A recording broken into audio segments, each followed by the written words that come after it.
Andres, alias the Frenchman, is the owner of a farm located in the vicinity of Penaflo. In his house, he had organized a kind of clandestine casino where the wealthy people of the area went to spend their money.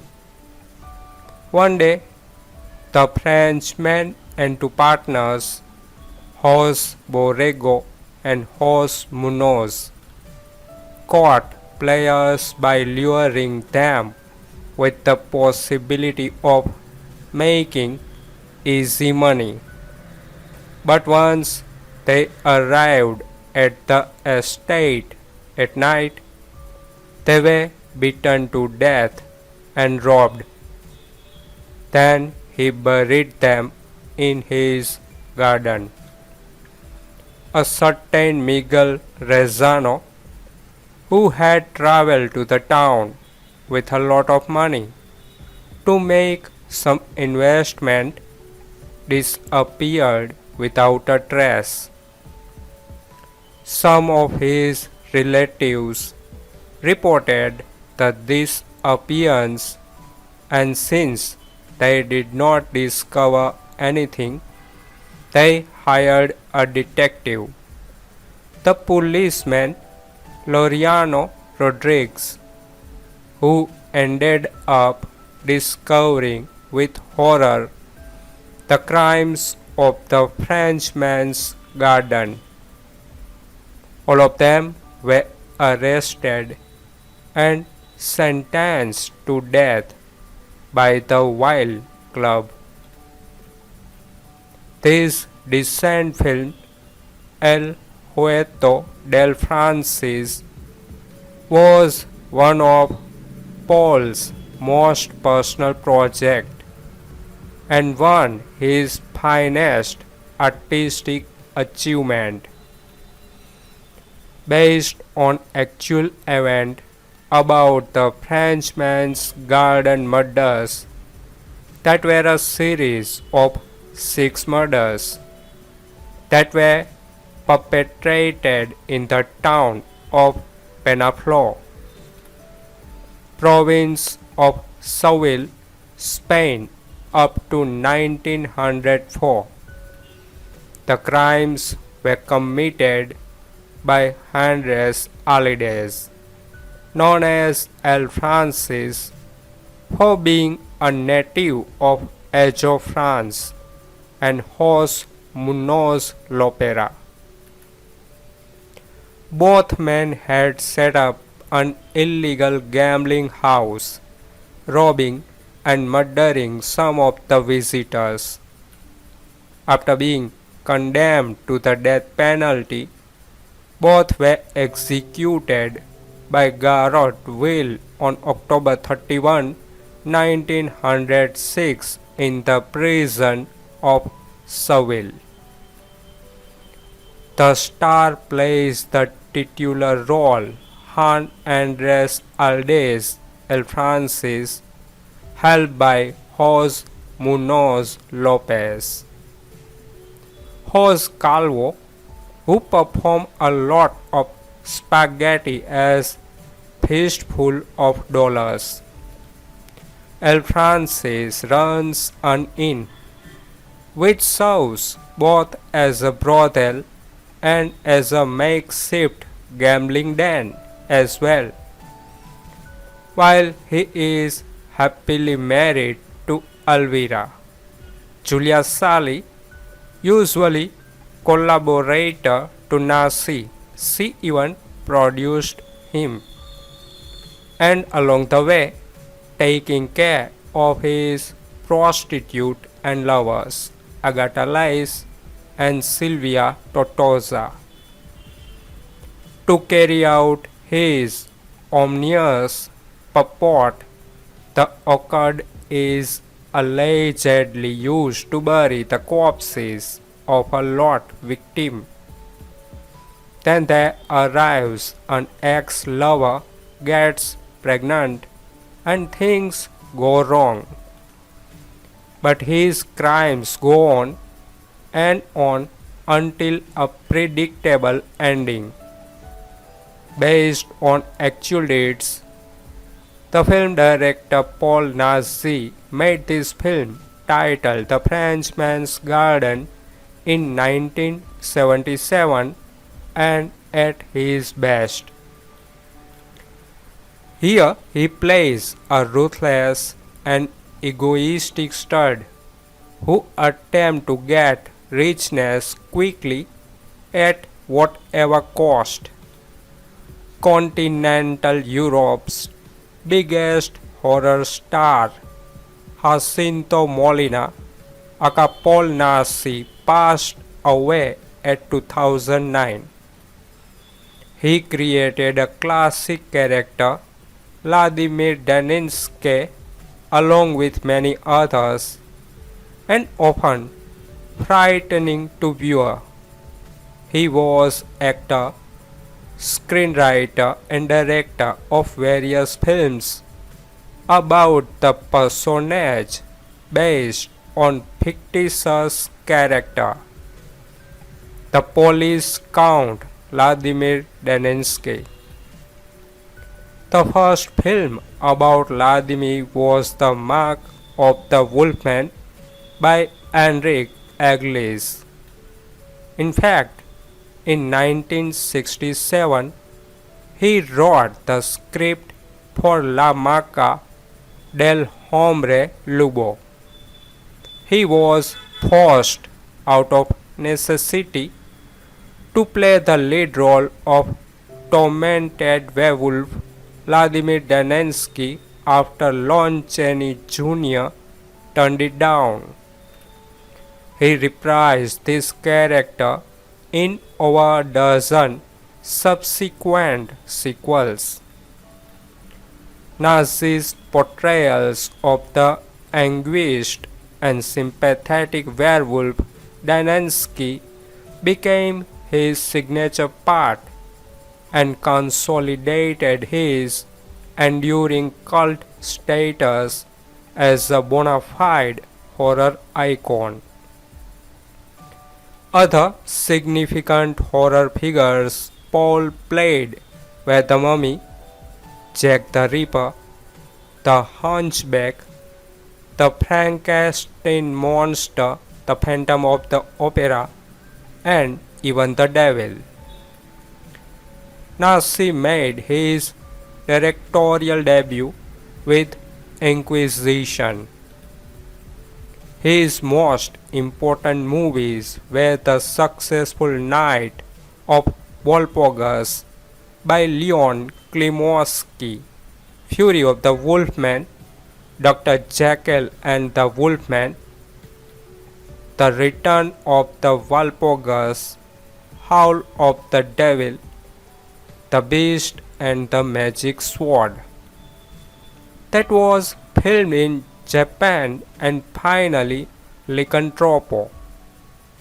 After The Craving, it was such a box office disaster that Jacinto was bankrupt, and his performance as the Prince of Darkness in El Gran Amo del Conde Dracula was one of his personal favorites. However, he was forced to turn to Japan for making artist documentaries, as he filmed Madrid Royal Palace and Museum of Prado. And he gets financing from Japanese producer for The Human Beast, the first co-production Spanish, Japan and follow The Beast and the Magic Sword, that was lavishly produced for the Paul Naschy standard, and Howl of the Devil. Il Olvido del Diablo, that was one of his more interesting films, in which he gives a tour of force. Here Jacinto Molina plays several characters in this forgotten gem. This film, El Huerto del Francis, is a B-series entertainment with abundant sensationalistic scene, twisted style, and a knife-gaudy realization. This exciting terror movie contained thrill, chills, twist, some nudism, and lots of blood and gore. The movie has a bit of ridiculous gore with lots of blood similar to Tomato and is occasionally an engaging horror movie full of zooms, slashing, hitting, and anything else. This time Paul Naschy, Jacinto Molina exhibit little body, but he was a weightlifting champion.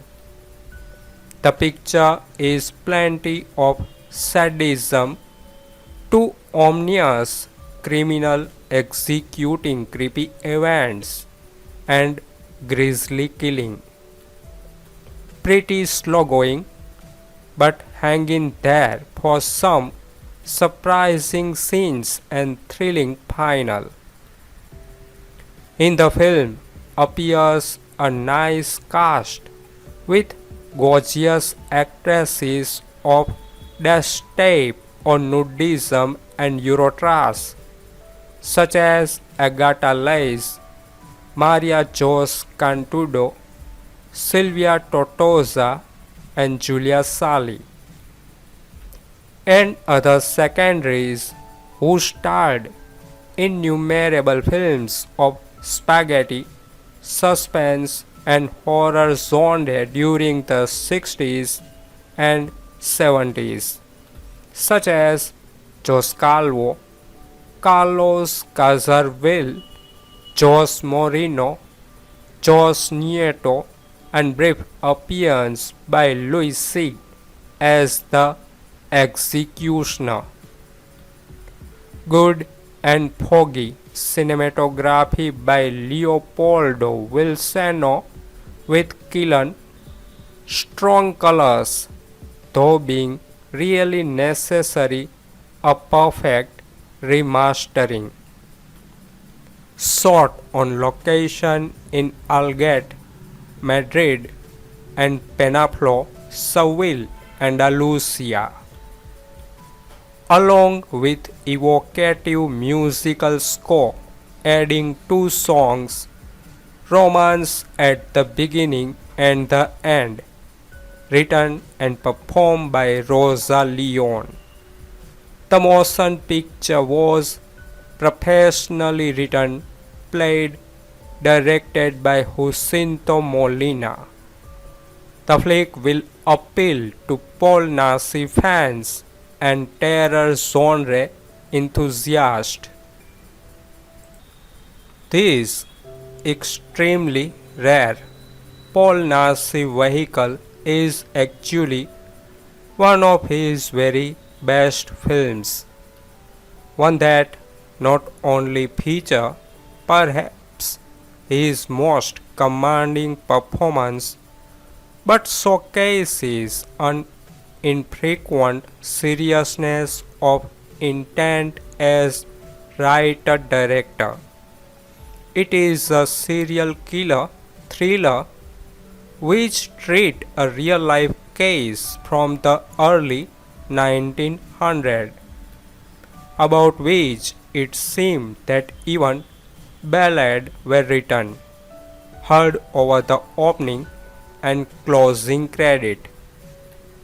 The star plays the titular character quite sympathetically, and his garden is predictably used to bury the bodies of his various victims. At first, I thought these would be inconvenient girls since he is not only depicted as a stud but runs an inn which serves as makeshift gambling den and brothel as well, while also taking care of his lover's prostitute when they get pregnant.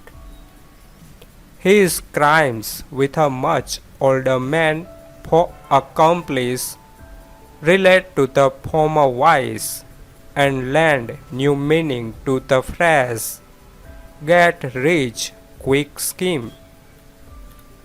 Though to be fair to Naschy's character, he was feeling stifled by the ruthless Spanish class system.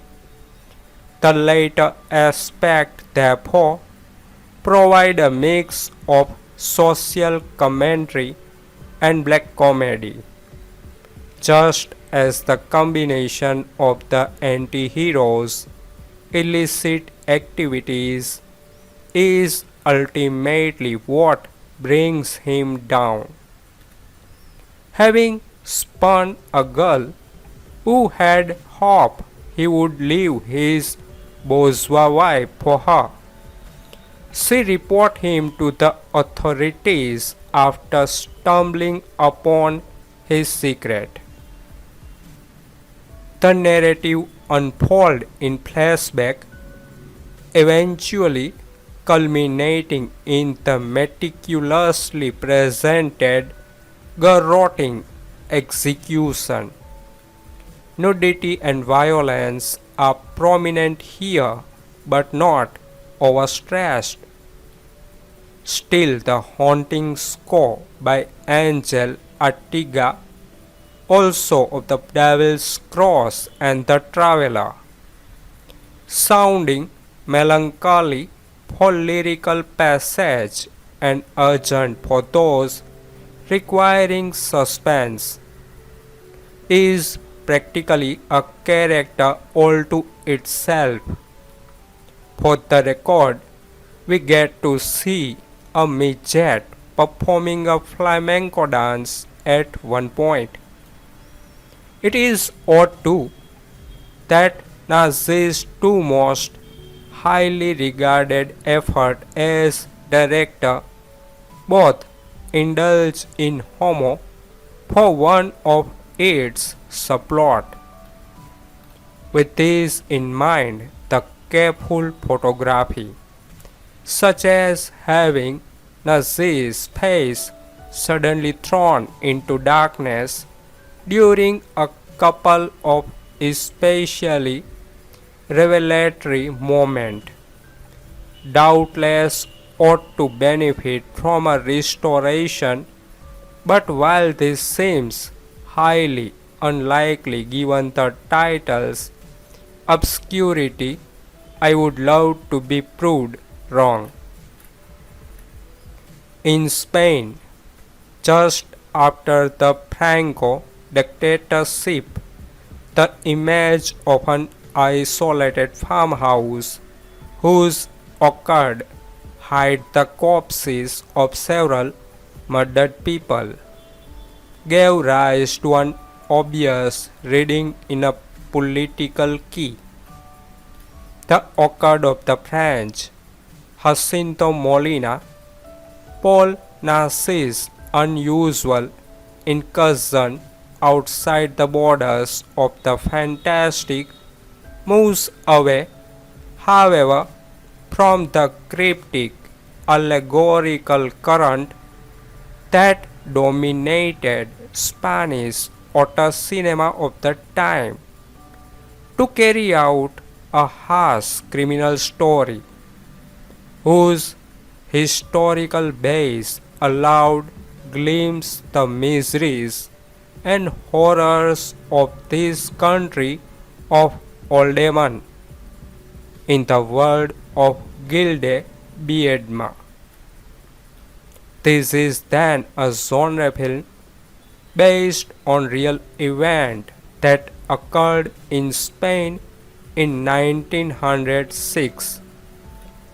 but also a Spanish film from 1978 in which the complex tangle of ideologies and aesthetic trend that came together in that heterogeneous and contradictory group that was the transition cinema.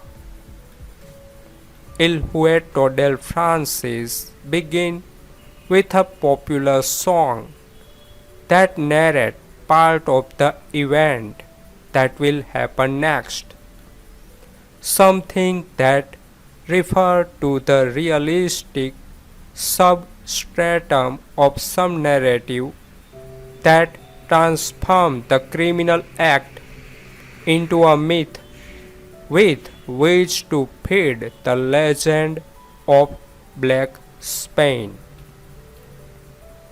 It is not strange that this legend, which portray a country imprisoned by atavistic violence and incorrigible backwardness, prospered in the 60s as a counter discourse to the triumphalist story of developmentalism.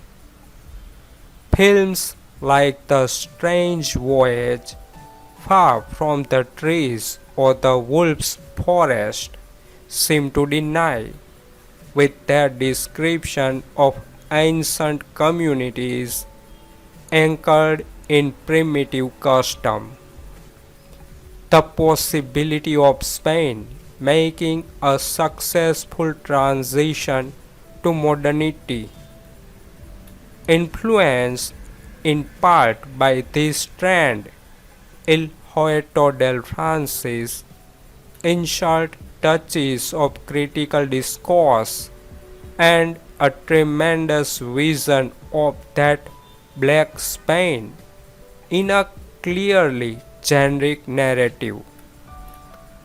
The film tells the true story of the crime of Penaflo, a town in Seville where in 1906 Juan Andres El Francis Naschy, acting as a taciturn Iberian gallant, and Jose Munoz Lopera were executed by garrote for murdering merchants who were lured to their premises for illegal gambling and prostitution and then killed and robbed. From its beginning, the film developed the vision of a rural Spain subjected to the will of violent caciques like those gentlemen who humiliate one of the prostitutes for fun in the first scene. In this environment of exploitation and misery, the French response to his wife when she reproaches him for his illegal activities contain a combative class discourse